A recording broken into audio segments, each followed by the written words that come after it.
This is Bob and Mildred Eskeles' birthday on Mother's Day, May 14th, 2000. It's Florence. And this is going to be a slow pan of all the people at the Bob and Mildred Eskeles party at the 5100 in Richmond, Virginia. The ball, Mildred Eskeles. A picture of the spread. And there's Uncle Bob, the king of the ball. He's here for oh, yeah. There is Wyatt Telefollow also had Isn't she cute?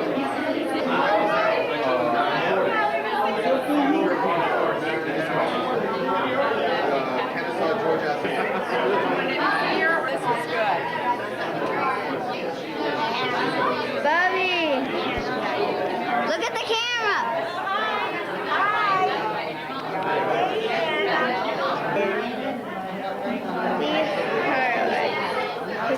Bart And Bart Cap, and he's Risey's son-in-law. Okay, I got that. Gentleman sitting at the table is Cy Manlowitz, and he's a friend of the family, very dear friend of Aunt Mildred and Uncle. And he has a beautiful singing voice. And then there's Patricia and John Gwen, and Laurie's David Saltzman is my second cousin. He's from Hartford, Connecticut. His wife Anna couldn't be here today because she's home in South America. But David's mother and father are Bernice and Seymour. Alright, and there is Uncle Bob and Aunt Mildred. Is Dennis Morgan. And do you live in Virginia Beach? In Virginia Beach. I'm proud of you. Should drink after that one. Yeah, sure. Dear nieces and nephews and what have you.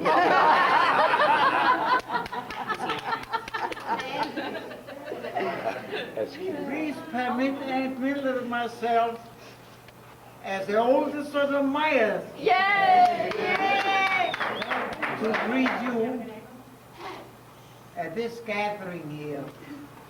And I wanted to make the motion, but before I make the motion, I would like to thank the Lord for giving me the help to come up here. Baruch atah Adonai Eloheinu melech haolam, shehechayoנו v'kiyomonu, v'yihyoנו l'smach. Blessed are you, Lord our God, King of the universe, who has kept us alive, who has kept us upright, and permitted us to come up here this season. Baruch atah Adonai Eloheinu melech haolam, hamotzi lechem min haaretz. Amen. Blessed are you, Lord our God, King of the universe, who brings forth bread from the earth. Amen. Now we eat. That was a girl. Oh yeah.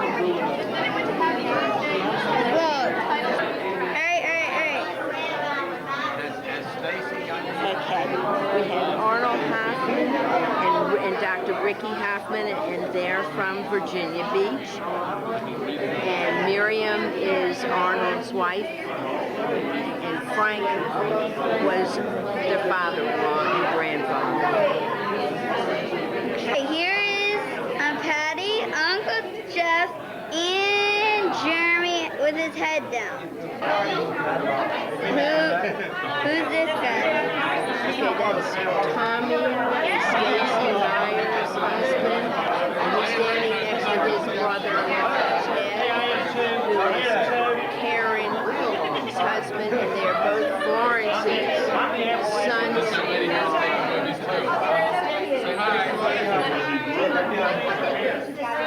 The white jacket, Jennifer Hoffman Morgan is on White Day, our first cousins.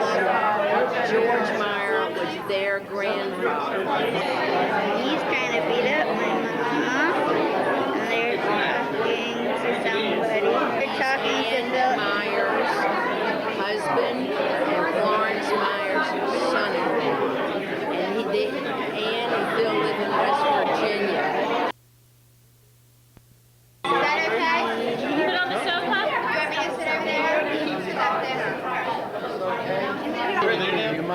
Ted. Hey. This is Karen. And original Meyer. Ryan. Lisa. We live in Rockville, Maryland. Here are the olds. Here are the birthday people. Egg salad, like egg salad?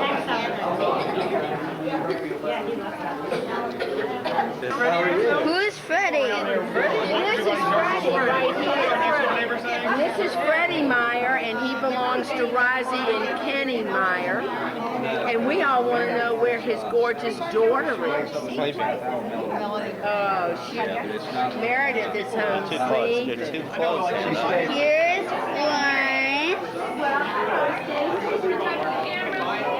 Stacy.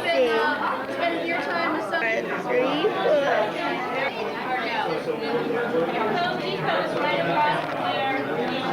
We're really glad that everybody came from all over to get here, from all over the world, actually, to honor Aunt Mildred and Uncle Bob.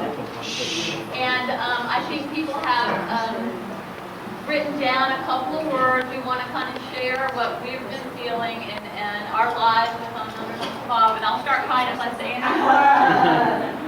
So, let's see. I can hear me?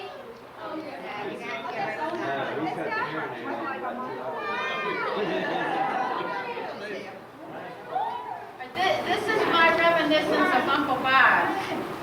And I've titled it, How I Came to Own So Many Jewish Books. Sometime in the late 1950s, Uncle Bob gave me volume 1, 3, and 5 of a 5-volume work titled The History of the Jews by Heinrich Dretz, a famous German Jewish scholar. I asked him, where are volumes 2 and 4? He said someone had given the books to him and that's all that he had. I read books 1, 3, and 5 and was curious about what happened in books 2 and 4. From that time on, I became interested in and began acquiring books of Jewish content. Uncle Bob, I have spent a fortune on books on account of you. This is for Aunt Mildred. I call it Shirley Temple Curls. I cannot remember any time in my life when Aunt Mildred was not in it. My very earliest memory of our relationship is of Sundays after Buddy was born and I started going to religious school kindergarten. On alternate Sundays, my father would deposit me at the Redmond grandparents on Clay Street or at Grandma Annie Meyer's house on 19th Street, where Aunt Mildred also lived. We had a routine. After Grandma Annie's dinner, Aunt Mildred would wash my hair and roll it up in rags. When my hair was dry and the rags removed, the resulting look was vertical curls in the style known as Shirley Temple. And here's a picture of me at about age 8, taken on 19th Street with George, Buddy, Harriet, and Miriam. And I'm still sporting that hairstyle. and I said, I guess by that year, we were all being dumped on Aunt Mildred on Sunday. Yes. Growing up, I was your first great niece, and hopefully your favorite.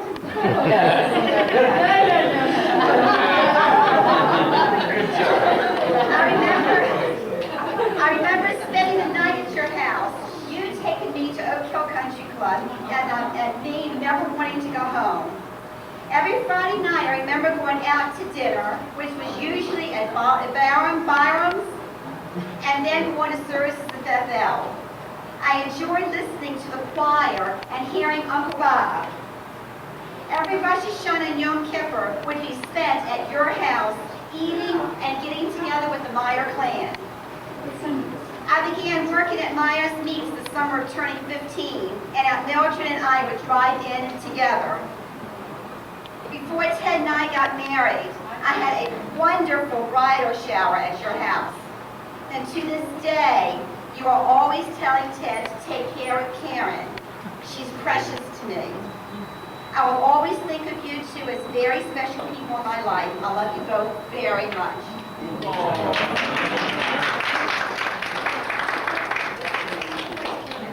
Kenny, you were a baby. Friends, I only want to assure you, I do have a few good points. Now, a couple of things. The first one didn't make it. The second one, I read it to Phil last night. He said, you should just tell him. I can't. So I have to read it. Anyway, I remember, it's just a couple little memories.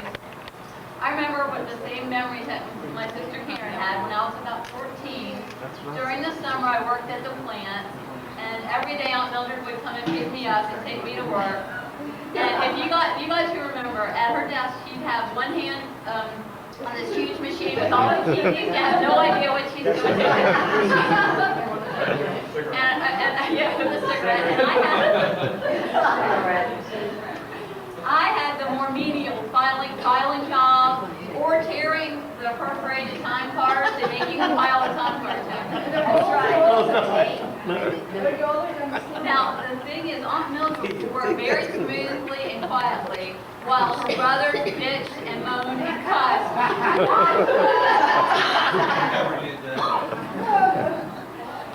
But she'd ignore all the fuss and go about her business.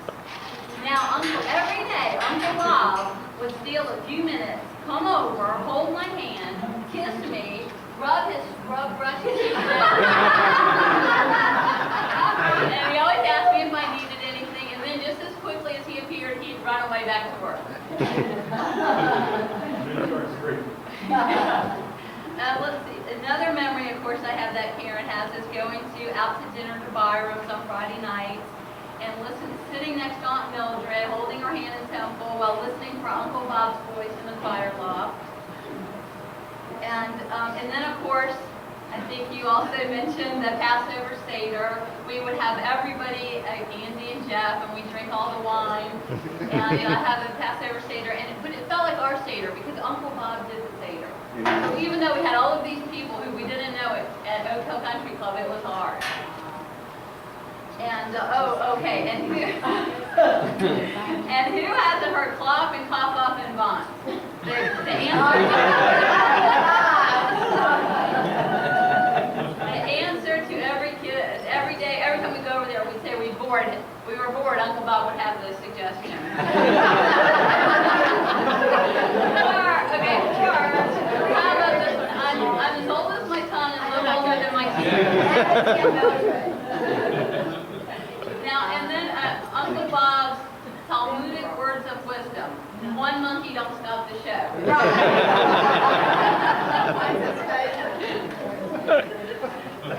Mostly when I think of Aunt Mildred and Uncle Bob, I think of lots of hugs and kisses and lots of love. Aunt Mildred and Uncle Bob are also my godparents, so they're even more special. My half Torah never, ever would have been said if it wasn't for Uncle Bob. My certificate should have his name on it. 2 weeks before my bar mitzvah, I think I knew the first line. And Aunt Mildred, what more could be said other than she put up with the screaming and hollering of 2 weeks straight. Uncle Bob, I actually even missed school like Thursday and Friday so I could learn the last few lines. All kidding aside, they're my great aunt and uncle in every sense of the term. So. I've turned 90 in April. What a joy and a thrill. Mildred will be 90 in July. Boy, don't the years seem to fly by. Bob has helped every niece and nephew when they needed to learn their Hebrew. They made a great uncle and aunt while they spent several days at the plant. With the rest of the Meyer clan, they did bicker, but it only made their blood and skin thicker. We are glad that they are part of our clan, so we got together and a party we did plan. For their honor and love and ability to pray, we are glad to celebrate a Simcha today. But I want you all to know, Uncle Bob tried to teach me Hebrew. I'm the only failure.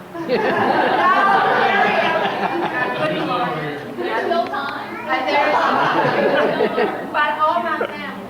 And at Mr. Coffey had a balance of checkbook. I was the first one to work at the plant. In the office. On the Aunt Mildred. Yeah, on the Aunt Mildred. I was the first one. Well, you were our different generation. And everybody else was.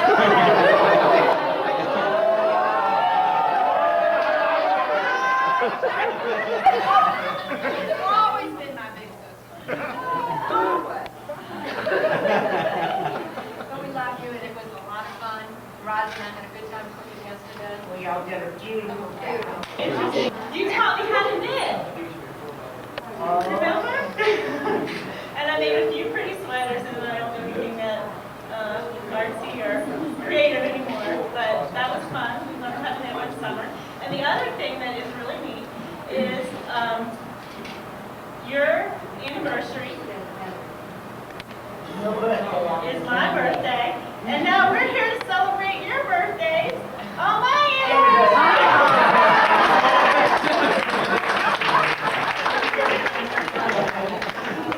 I love you both. Well, living up in Connecticut, we only came down once in a while to visit. And if I wanted to see my grandfather, we had to go to the plant because he came home after we went to bed. And he left before we got up in the morning. And so as the years went by, I thought working at the plant would be the greatest thing in the world. So when I was 15, I came down for the first time to work for the summer. And I didn't know there was this lunatic Uncle Norman.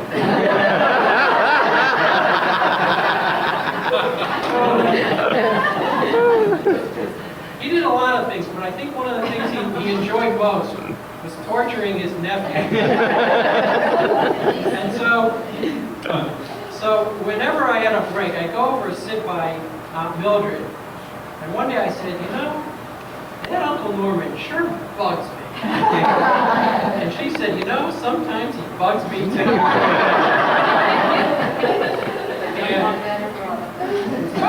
And then one story about Uncle Bob was one of the things I learned at college was how to smoke cigars. And one night we were eating dinner at, this was at the Jefferson Lakeside Country Club days.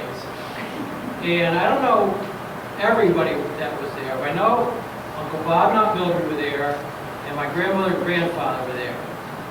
And it was time for an after-dinner cigar that Uncle Bob would enjoy back then. You remember Uncle Bob? The cigar days? And I was able to get a cigar from Uncle Bob and smoke it at the country club with him. And surprisingly, Boss didn't say anything, or anything that I heard. My grandmother did think it was pretty disgusting. That was pretty much the last time I smoked a cigar with Uncle Bob. Bob didn't try to teach me Hebrew.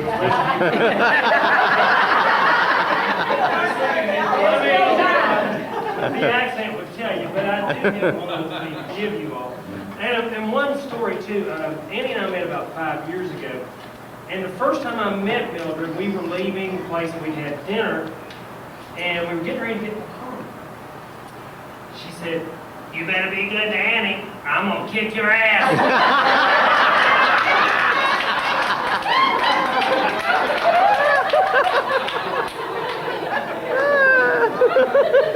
And I looked at her, and you can tell how tall I am, and I said, "You better get a ladder." And she said, "I will." So this is for you. It had to be you. It had to be you. I wandered around, finally found somebody who could make me be true, could make me feel blue, and even be glad just to be sad, thinking of you.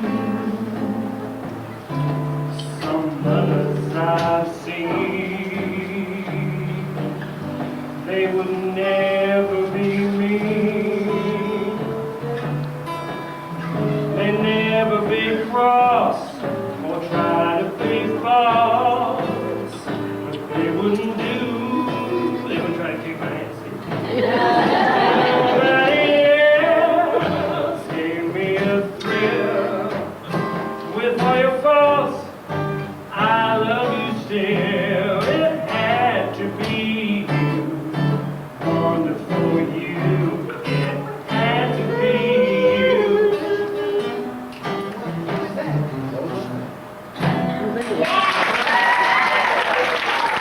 When we get older, we want to be like Aunt Mildred and Uncle Bob, only taller.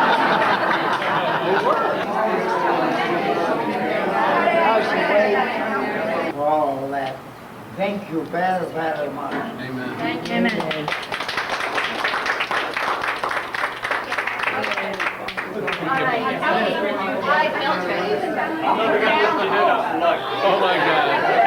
Okay, here. Wait, take this in. Let's do this. I'll get behind you. I'll get behind you. Laura, is this the one you want?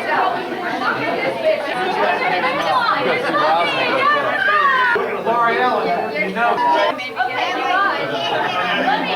make a suggestion. This camera, this is my new camera. All right, that I mentioned. Panorama. No, And you're that supposed got to the be- wide format, and you know. Phil, put Okay, down your hand. Except for Phil. Put your hand down.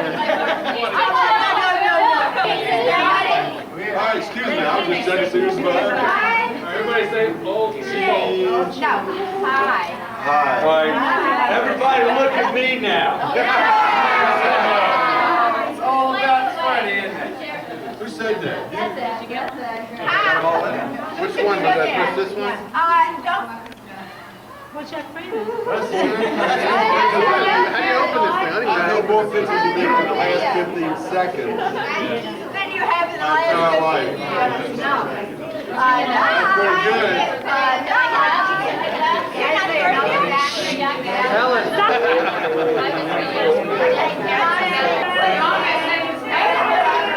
Happy birthday to you. Happy birthday, Happy birthday to you.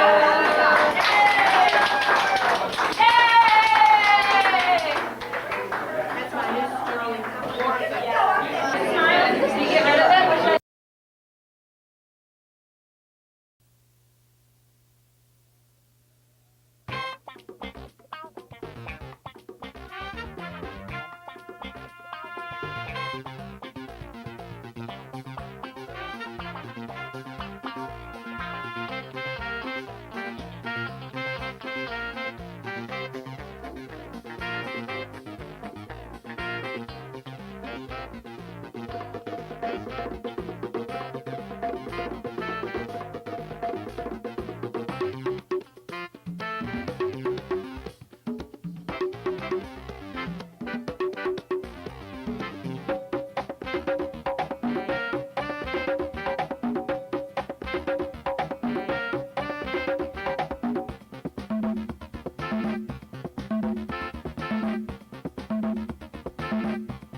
Thank you.